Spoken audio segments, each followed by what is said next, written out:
Qué gusto estar con ustedes nuevamente. Ya los extrañaba. Vamos a abrir la palabra del Señor, vamos a meditar la hermosa, preciosa y bella palabra de Dios. Poderosa, poderosa, poderosa. La Biblia, leí hace poco algo muy hermoso que me gustó, ya esto lo apunté. Hoy que la gente y las iglesias están pasando problemas de identidad, simplemente es un testimonio, una evidencia de que las iglesias no están leyendo la Biblia. Porque la Biblia nos dice quiénes somos. La Biblia me dice lo que soy. La Biblia me dice lo que tengo. La Biblia me dice todo a lo que tengo derecho. Y la Biblia me dice lo que debo de hacer. Entonces, con la Biblia no debía nadie de tener ningún problema de identidad. Y qué bendición que esta mañana vamos a poder abrir la palabra del Señor y meditar en ella. Pongámonos en las manos del Señor. Gracias, Dios, por el privilegio inmenso que me das de abrir tu palabra y exponerla. Quieras tú hablarnos en esta mañana, Señor. Quieras tú bendecir la exposición de tu palabra. La exposición de tu palabra alumbra, Señor. Alúmbranos, Señor. Alumbra nuestros ojos, alumbra nuestros corazones, alumbra nuestras almas. Háblanos, Señor. Y danos la palabra que cada uno de nosotros necesita oír y quiere oír. En el nombre de tu Hijo Jesús. Amén. Amén. Vivimos en un mundo en donde el enemigo tuvo durante muchos siglos bajo su dominio. Y aún hoy tiene mucha influencia en el mundo. Allá por los 1400, un grupo de teólogos se reunió, 150 teólogos se reunieron, convocados por el parlamento de una nación, el parlamento de Inglaterra, y les dijeron: queremos que nos enseñen la Biblia, y lo primero que queremos que nos digan bien claramente es cuáles son las doctrinas principales de la Biblia.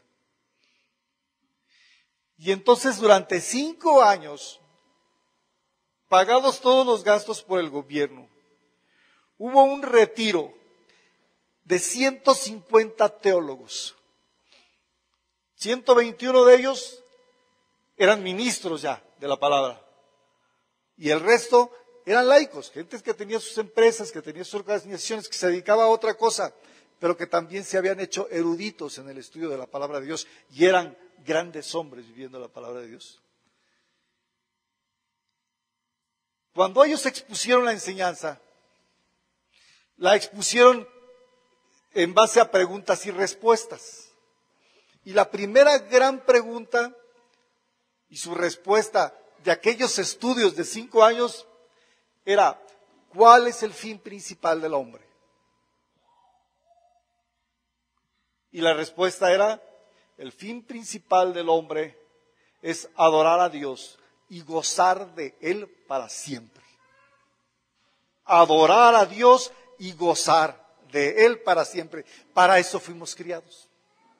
Para eso Dios creó a Adán y Eva e inició la historia humana. Fuimos creados para adorar a Dios y para gozar de Él para siempre. ¿Por qué les digo esto? Porque justo el objetivo del enemigo es llevar totalmente la contraria a Dios. Y lo que menos quiere el enemigo es que los seres humanos adoren a Dios y que gocen de Él. Mi padre tenía un dicho que decía: hijo, el que es tonto ni de Dios goza. Entonces él me decía: siempre gózate en el Señor, tienes que aprender a gozar del Señor, hijo. Gozar en la vida, el gozo en la vida, la felicidad es una evidencia clara de la misericordia y la gracia de Dios sobre nosotros. Porque el que goza de Dios goza de la vida. El que no goza de Dios no goza de la vida. Eso no quiere decir que no pasemos por situaciones difíciles, que no pasemos por tribulaciones, que no pasemos por situaciones adversas. en las diversas áreas de la vida. Yo no tengo la menor duda de que en este lugar, en este momento, algunos de nosotros estemos pasando por niveles de tal adversidad económica que a veces quisiéramos hasta morir, que no vemos salida, que quizás hemos pasado horas en la cama allí con nuestro cónyuge durmiendo a nuestro lado, pensando, ¿qué voy a hacer? ¿Qué puedo hacer? Y hacemos listas y listas en nuestra cabeza de cosas que pudiéramos hacer. Y ninguna de ellas se nos ocurre cómo pudiéramos salir de un momento a otro de nuestros conflictos económicos. No dudo que haya gente aquí que igualmente se esté enfrentando a conflictos de salud. Y no hablo de conflictos de salud que son pasajeros, como enfrentarse a una gripilla, ¿verdad? O haberse caído y haberse lastimado, fracturado un brazo, una pierna, que con unos meses allí de cuidado se va a recuperar. No hablo de aquellos conflictos en el que uno derrama lágrimas y le dice al Señor, ¿por qué a mí? ¿Por qué estoy pasando eso?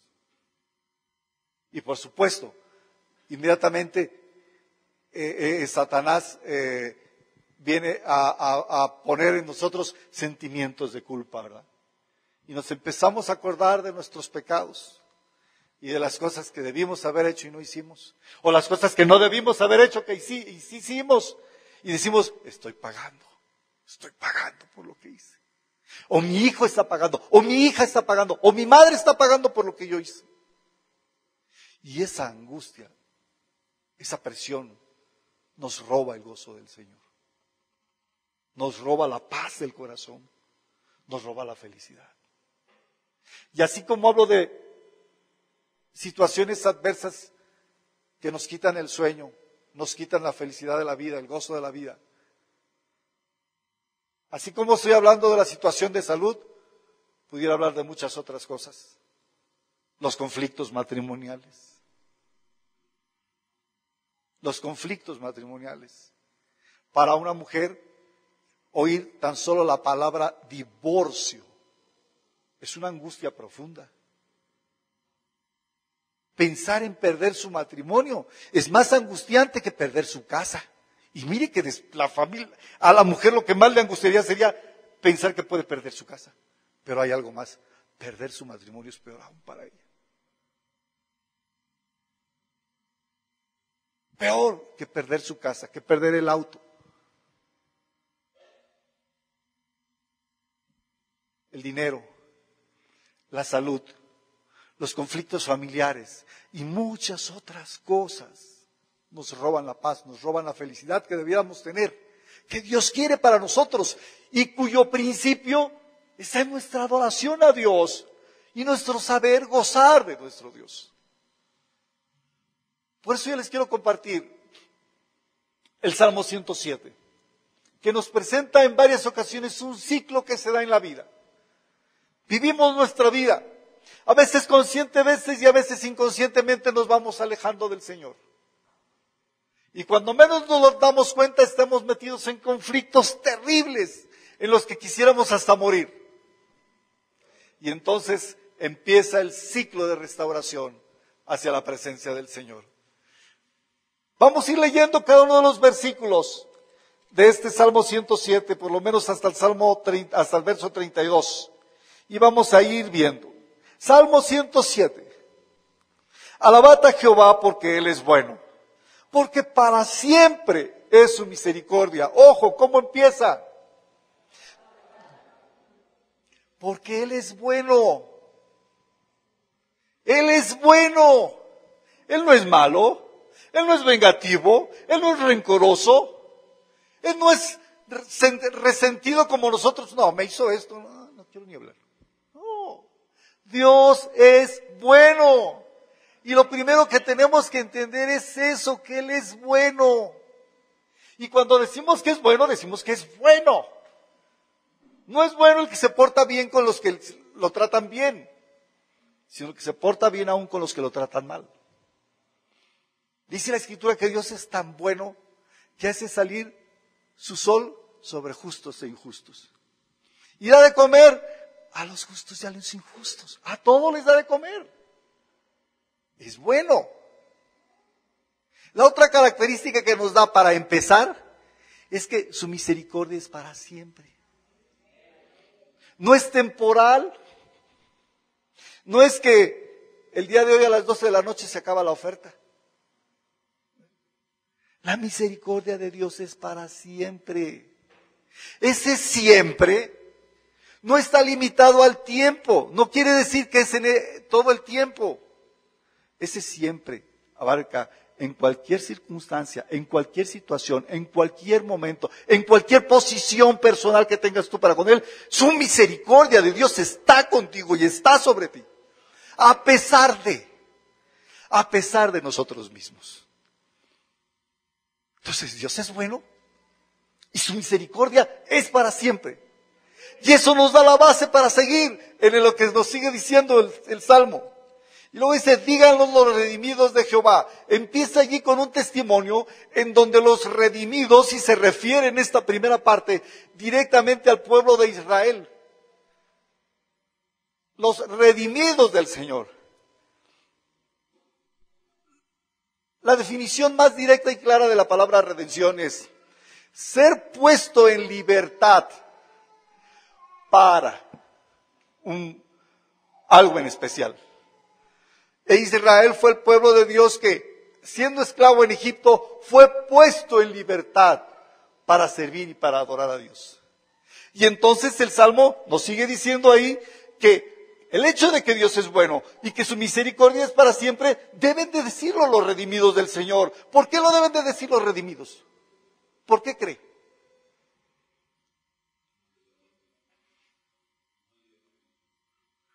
Porque lo han vivido. Porque ellos lo vivieron. Porque ellos lo conocen. Ellos bien que saben que Dios ha sido bueno con ellos. Y ellos bien que saben que la misericordia del Señor no los ha dejado nunca. Entonces lo primero es que deben de decir que Dios es bueno y que para siempre es su misericordia son los redimidos del Señor. No es posible, sería triste, increíble. ¿Qué le pasó si encontramos de pronto a alguien que se supone que es redimido, que es conocido como redimido y no cree o duda de que Dios es bueno? O duda de que la misericordia del Señor siempre ha estado con él.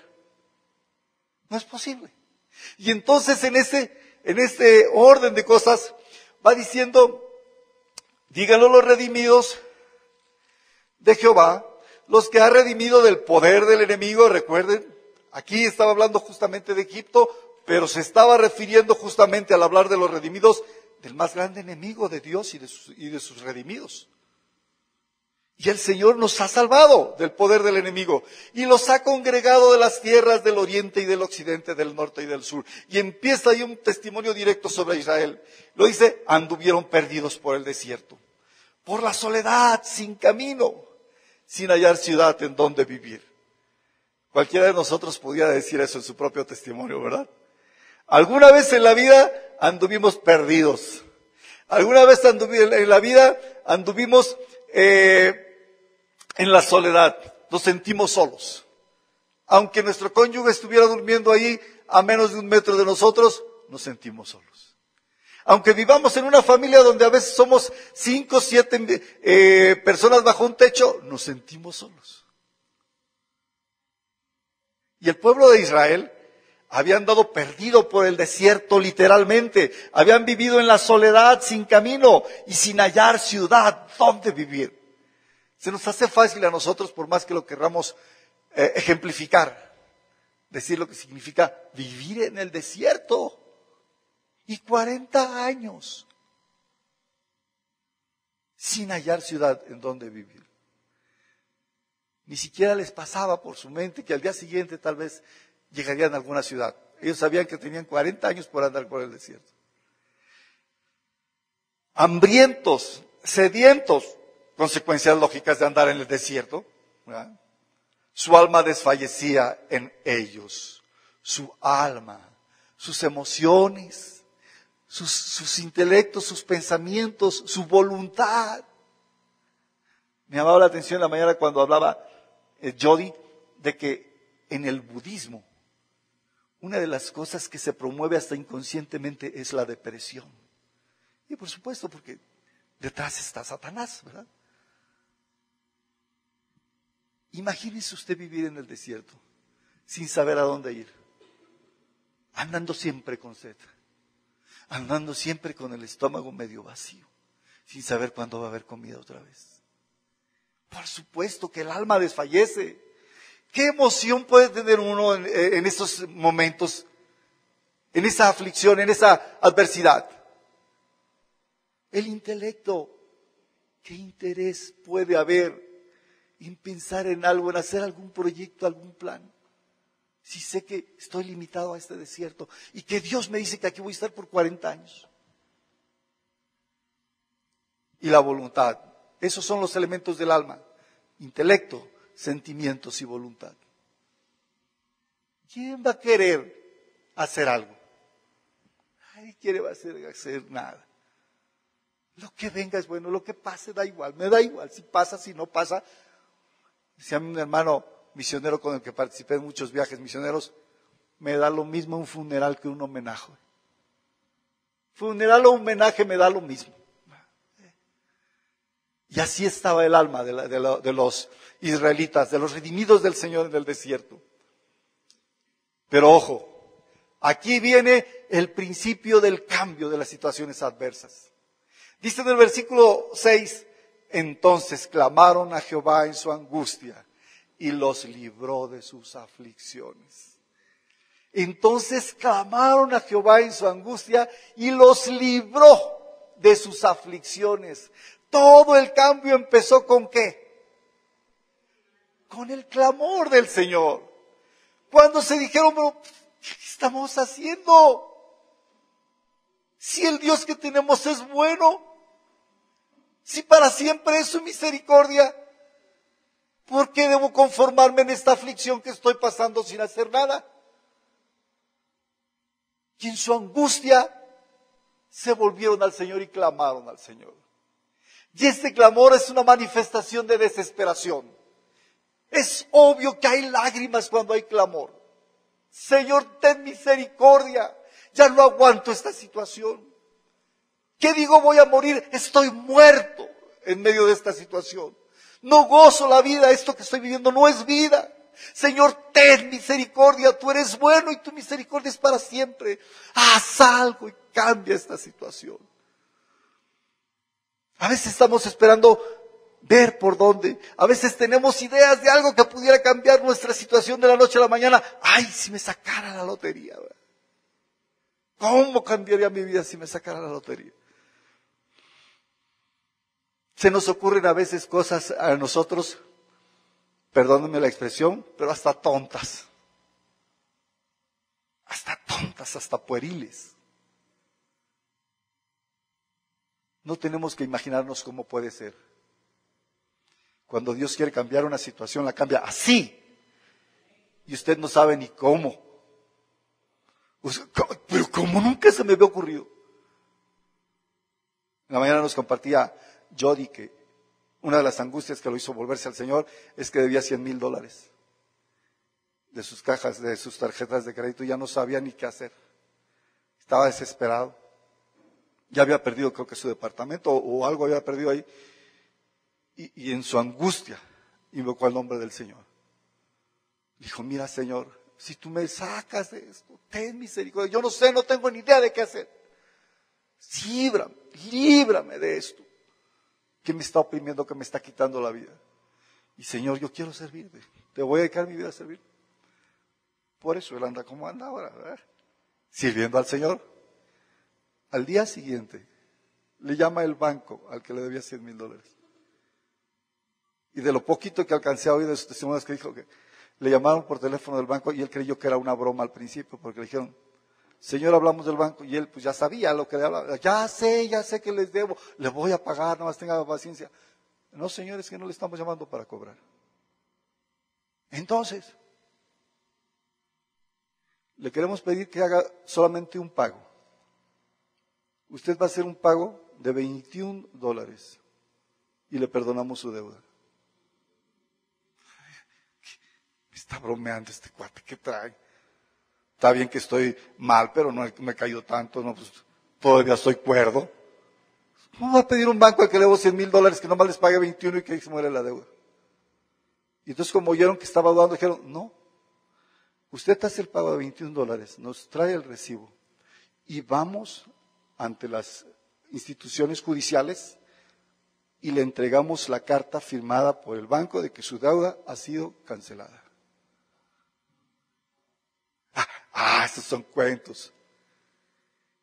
Hermanos, Dios es poderoso para sacarnos de las adversidades que vivimos y de las angustias que nos están afligiendo y robando el gozo. Y lo hace así. Él no necesita mucho tiempo. Dios no necesita mucho tiempo para cambiar las cosas. En un instante, en un abrir y cerrar de ojos, el Señor puede cambiar totalmente nuestra situación. Clamaron a Jehová en su angustia y los libró de sus aflicciones. ¿Quisiera usted ser librado de sus aflicciones? Clamemos al Señor en nuestra angustia. Y los dirigió por camino derecho, ya no anduvieron dando vueltas por el desierto. Cuando finalmente clamaron al Señor, les dijo el Señor, váyanse por aquí derechito, hombre, y van a llegar a la tierra prometida. Los dirigió por camino derecho para que viniesen a ciudad habitada. Y entonces, ¿qué debemos hacer? Alaben la misericordia de Jehová y sus maravillas para con los hijos de los hombres. Qué maravilla que el Señor pueda cambiar la situación de conflicto de un momento a otro. Qué maravilla lo que oímos que Dios hizo con Jody. Y vamos a platicar ahorita de alguna otra maravilla así rápidamente. Aquí en la Biblia.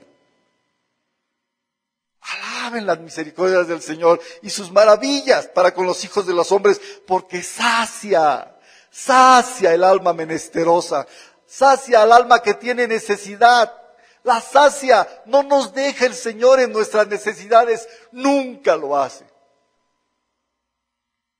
Hace unos pocos meses vivíamos con mi esposa una situación de mucha angustia, de mucha angustia. Igual, milagrosamente, de donde menos lo esperábamos, llegó la bendición de Dios. Y así, en un momento desapareció la angustia.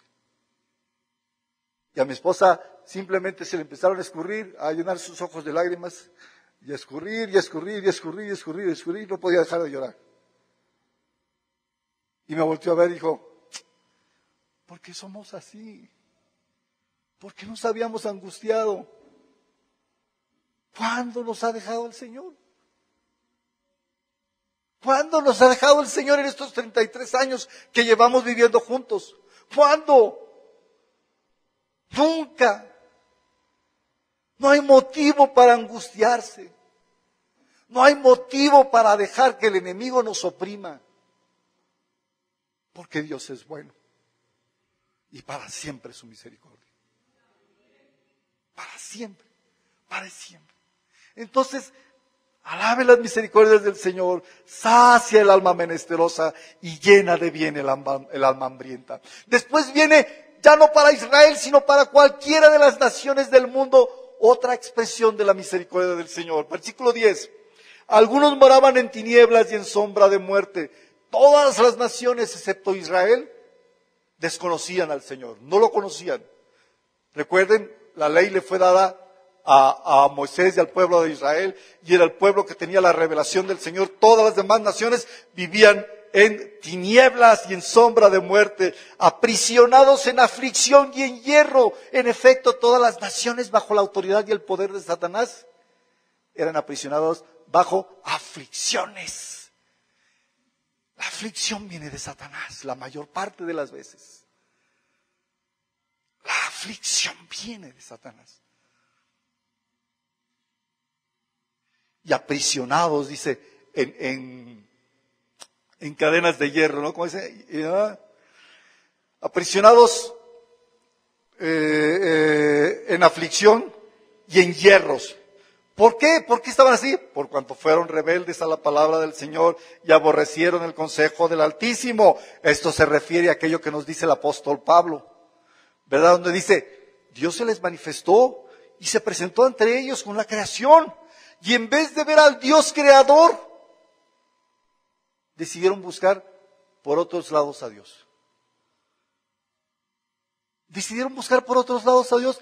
Dice, no le glorificaron a Dios, conociendo a Dios a través de su creación.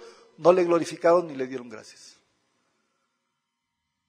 Por tanto, quebrantó sus vidas, dice el Señor Jesús. Y a esto se refiere, por cuanto fueron rebeldes a la palabra de Jehová y aborrecieron el consejo del Altísimo. Por eso, quebrantó con el trabajo sus corazones. Cayeron y no hubo quien los librara, quien los ayudase. Pero aún las naciones gentiles en el Antiguo Testamento, sin conocer a Dios, cuando clamaban en su angustia, Él los ayudaba. Dice el versículo 13, luego que clamaron a Jehová en su angustia, los libró de sus aflicciones.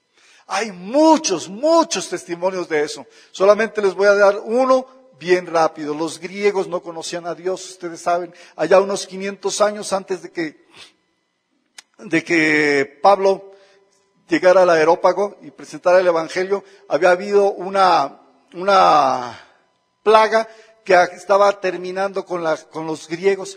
Cada día moría y moría más gente, ya le habían ofrecido sacrificios a todos sus dioses y no se aplacaba, no se acababa la plaga. Y entonces entre todos sus sabios dijeron, debe haber un Dios que pueda hacer esto. Debe haber un Dios que pueda calmar esto y terminar con esto. Y entonces dijeron, pues sí, pero ¿de qué sirve que lo haga si no lo conocemos? Ok.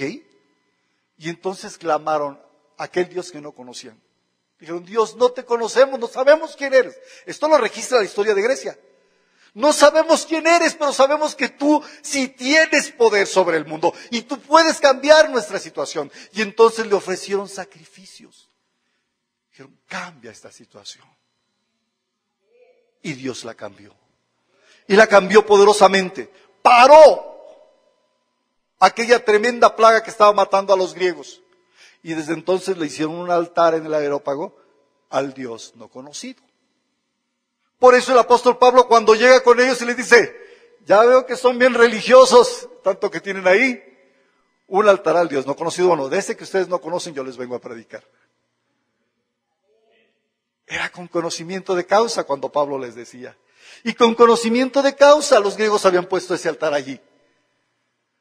Y así hay muchos testimonios de que Dios, en su misericordia, cuando alguien los ha clamado, aunque no lo conozcan,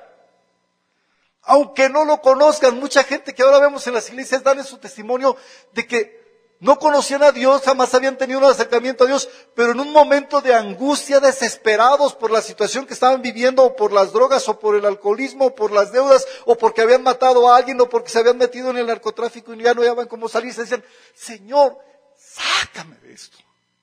Sácame, por favor. Y Dios lo hace. Dios lo hace. Se presenta a ellos, los salva, los rescata y luego los lleva a su conocimiento y entregan sus vidas al Señor. Y en las iglesias hay mucha gente con esos testimonios así. Claman al Señor en su angustia y los libra de sus aflicciones. Los sacó de las tinieblas y de la sombra de muerte y rompió sus prisiones. Aquellos hierros que tenían en las prisiones las rompió. Alaben la misericordia de Jehová y sus maravillas para con los hijos de los hombres, porque quebrantó las puertas de bronce y desmenuzó los cerrojos de acero. No hay nada que se le pueda oponer al Señor. No hay poder humano ni espiritual que resista el poder y la autoridad de Dios. No lo hay. No lo hay. No existe. Su poder es sobre el cielo y sobre la tierra, sobre principados y sobre potestades. Nadie resiste la autoridad de la voz de Dios. Por eso cuando Él dijo, hágase la luz, inmediatamente nadie tuvo que subir al switch. No existía switch. ¿Cómo le llaman aquí al interruptor? ¿Sí? Switch. No existía. pero no se resiste nada ni nadie a la voz del Señor. Cuando Él dijo, sepárense las aguas, inmediatamente. Cuando Él dijo, salga a la tierra seca y sepárese, inmediatamente. Cuando Él dijo, haya animales según su género, inmediatamente se creó. Y la gente en su necedad no puede creerlo. Y allá andan inventando cosas de la evolución. Y dice el apóstol Pablo, profesando ser sabios, se hicieron necios. Necios. Tan solo por no querer reconocer a Dios y su poder, y su grandeza, y su autoridad en el cielo y en la tierra. Termino con esto. Hace unos años vino a mí un político de alto nivel en el municipio, creyente de la iglesia, congregante de la iglesia, y se le escurrían sus lágrimas ahí conmigo. Me decía, sabes, probablemente pierde mi trabajo. Y no solamente eso, sino que voy a quedar muy mal parado ante la sociedad. He cometido errores. Y estoy saliendo hacia una reunión con el gobernador. Y está el gobernador y todas las autoridades de todo el estado, todo el departamento. Lo más probable es que ahí ante todo sea yo destituido y quién sabe si hasta la cárcel me vayan a mandar.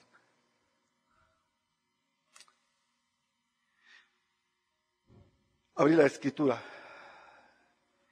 Le dije, déjame leerte el Salmo 107.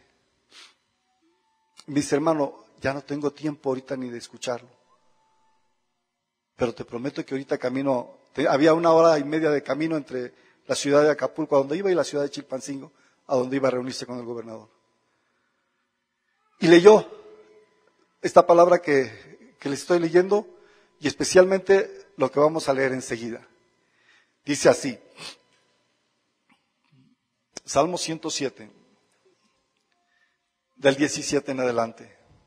Fueron afligidos los insensatos a causa del camino de su rebelión y a causa de sus maldades.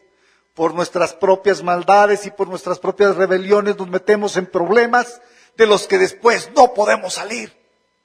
Caemos en hoyos en los que de pronto nos vemos atrapados por nuestras propias decisiones, por nuestras propias cosas que hicimos. A causa de sus maldades, su alma abominó todo alimento y llegaron hasta las puertas de la muerte. ¿No es cierto que ya que estamos ahí metidos en el conflicto, ni hambre tenemos? Ni hambre tenemos. Y pasan las horas y a veces alguien en la familia se da cuenta, papá, mamá, no has comido, hijo, no has comido. Ah, ¿de veras? No tengo hambre, hijo, después. En efecto, el alimento ni se desea. Se puede usted tomar un panal de miel y le sabe amargo. Cuando la angustia está destruyendo nuestras vidas. Su alma abominó todo alimento y llegaron hasta las puertas de la muerte. Pero clamaron a Jehová en la angustia. Pero clamaron a Jehová en su angustia y los libró de sus aflicciones. Envió su palabra y los libró de su ruina. Los libró de su ruina. A veces estamos metidos en problemas resultado de nuestras propias malas decisiones, resultado de nuestras propias malas conductas, resultado de nuestras propias malas relaciones con las personas. Y cuando estamos viviendo las consecuencias, no queremos volver a los ojos del Señor porque decimos, yo sé que me lo merezco. Yo sé que esto es un castigo del Señor. Ni para qué lo busco. Ni para qué lo busco si yo sé que yo me lo gané. ¿Qué pasó? Otra vez se pierde de vista que Dios es bueno. Y que su misericordia es para siempre. Este siempre no es del tiempo. Es de toda situación. Incluye eso, de toda situación. Y cuando estamos metidos en estos problemas por los que por nuestro propio gusto nos metimos, Y entonces clamamos al Señor en nuestra angustia. Él nos dice, a ver, pero primero vamos a hacer cuentas. Quiero que estés consciente de que estás aquí porque tú te metiste en esto. Quiero que estés consciente de cómo llegaste. No. En cuanto clamaron al Señor en su angustia, los libra de sus aflicciones. Este hombre se fue leyendo este pasaje de la Biblia en el camino. Dice, pastor, solamente alcancé a leerlo y ya no pude más. Todo el resto del camino me fui llorando, avergonzado de todas las cosas que había hecho, y avergonzado sobre todo porque soy creyente y cómo pude hacer eso. Y avergonzado del mal testimonio en el que iba a dejar a la iglesia. Y clamé al Señor que me librara. Le dije, Señor, líbrame de esto. Dice, llegué y entré a la reunión con la cabeza agachada. Ni siquiera quise alzar la cabeza delante de todos los que estaban ahí. Yo sabía que todos allí ya sabían las cosas que yo había hecho y ya sabían lo que me esperaba. Y entrando con la cabeza agachada y me quedé hasta el final, de pronto se oye la voz del señor gobernador a través del sonido.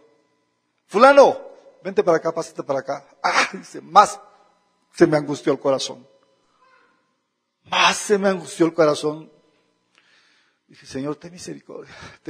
Todavía el tramo en que recorrió ese espacio el final de ese salón hasta el lado del gobernador, se fue su alma destruyendo y consumiendo, ¿verdad? Y cuando llega con el gobernador le pasa el brazo por los hombros.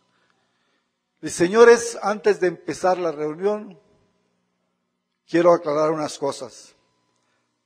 Yo sé los eventos que rodean a este hombre y sé las situaciones que están pasando. Yo sé que todos ustedes esperan que hoy lo destituyan, pero quiero decirles una cosa, no sé por qué, pero de pronto en los últimos minutos me vino una convicción de que debo dejar a este hombre al frente y que él va a poder rectificar todas las cosas que se han hecho mal y las va a corregir y va a salir de esa situación de conflicto en la que metió al sistema. Y le dio el micrófono a él. ¿Verdad, fulanito?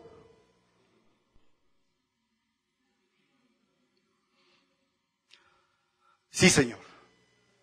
Sí, señor. Se lo prometo. Sé que Dios estará conmigo y que las cosas van a cambiar. Clamaron al Señor en su angustia y los libró de sus aflicciones.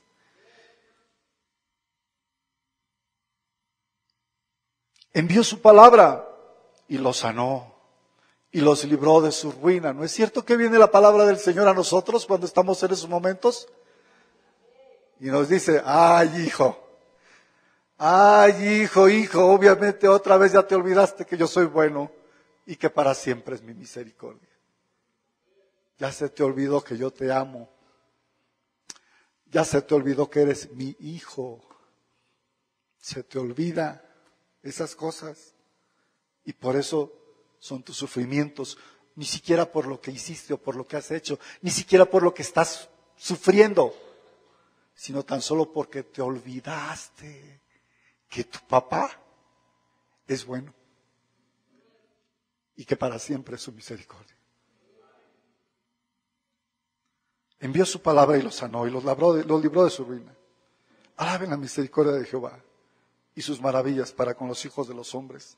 Ofrézcanle sacrificios de alabanza y publiquen sus obras con júbilo. Cuando el Señor hace las grandes obras con nosotros, no podemos callarnos. Este hombre regresó de allá, ya era muy noche, y a altas horas de la madrugada me llamó y me dice, pastor, no puedo esperar a verlo el día de mañana. Yo tengo que decirle hoy lo que Dios hizo y la grandeza del Señor para conmigo. Y entonces ya me dio testimonio de cómo había sido su camino, cómo con lágrimas le había pedido perdón al Señor, había clamado al Señor en su angustia y cómo el Señor transformó su situación poderosamente. De todos los que yo le comentaba al principio que están viviendo situaciones de angustia, de conflictos, o por dinero, o por salud, o por conflictos familiares, o por conflictos laborales, o por cualquier otra área. Todo está bajo el poder y la autoridad del Señor Jesús. Todo está bajo el poder y la autoridad del Señor Jesús. En este momento, si usted quiere, podemos alzar nuestra voz y clamar al Señor por esa situación. ¿Quisiera? Vamos a ponernos de pie. Y cada uno, si quiere en silencio, si no quiere que nadie lo oiga, si quiere en una murmuración que apenas usted oiga, alce su voz al Señor y clame. Clame en su angustia. Preséntele su situación al Señor. Cierre sus ojos. No trate de ver si a alguien tal vez hasta se le están saliendo las lágrimas de la situación que está viviendo. Esto es muy personal. Cierre sus ojos y clame al Señor en su angustia. Señor, clamamos a ti en nuestra angustia. Clamamos a ti, Padre. No se nos ocurre a nosotros solución para los problemas en los que nos hemos metido. No se nos ocurre a nosotros solución para situaciones que estamos viviendo y que no sabemos ni por qué la estamos viviendo. No se nos ocurre a nosotros cómo pudiéramos salir de este conflicto. Solo que recordamos que tú, Padre, eres bueno y que para siempre es tu misericordia. Y al recordar eso, que tú eres nuestro Padre y que eres bueno y que para siempre es tu misericordia, nuestro corazón se vuelve a ti. Y te clamamos en medio de nuestra angustia, Señor, líbranos. Líbranos por amor a tu nombre. Líbranos por la multitud de tus misericordias. Líbranos, Señor. No merecemos tu ayuda. No deberíamos tener cara ni para presentarnos delante de ti. Pero no tenemos a quién más ir. Tú eres nuestro Dios, Señor. No conocemos a nadie fuera de ti. ¿A quién iremos si solamente tú tienes palabras de vida eterna? ¿A quién iremos, Señor? No hay nadie a quien ir. Por eso clamamos a ti, Señor, en nuestra angustia. Líbranos de nuestras aflicciones, Señor. Rompe las cadenas de hierro que nos han atado. Acaba con nuestras deudas. Sana a nuestros enfermos. Restaura las relaciones matrimoniales. Las relaciones familiares, que no se ve cómo se pueden restaurar, Señor, tú sabes que en ti hay poder para hacerlo. Y sabemos que nada se resiste a tu poder. Clamamos a ti en nuestra angustia, Señor. Líbranos de nuestras aflicciones. Y permítanos venir pronto a ti con sacrificios de alabanza y adoración, reconociendo que tú eres bueno y que para siempre es tu misericordia. Gracias por la oportunidad de confiar en ti, Señor. Gracias por la oportunidad de descansar en que tú no necesitas mucho tiempo para cambiar las cosas. Y que desde el momento en que salga de tu boca, las cosas serán hechas. Gracias por la oportunidad en confiar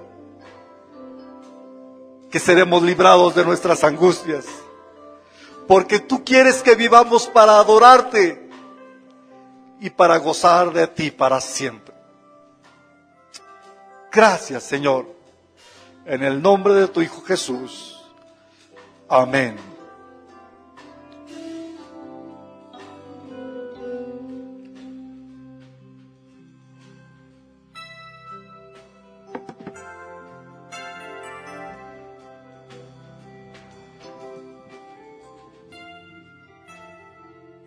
Padre, una vez más colocamos nuestras vidas delante de ti.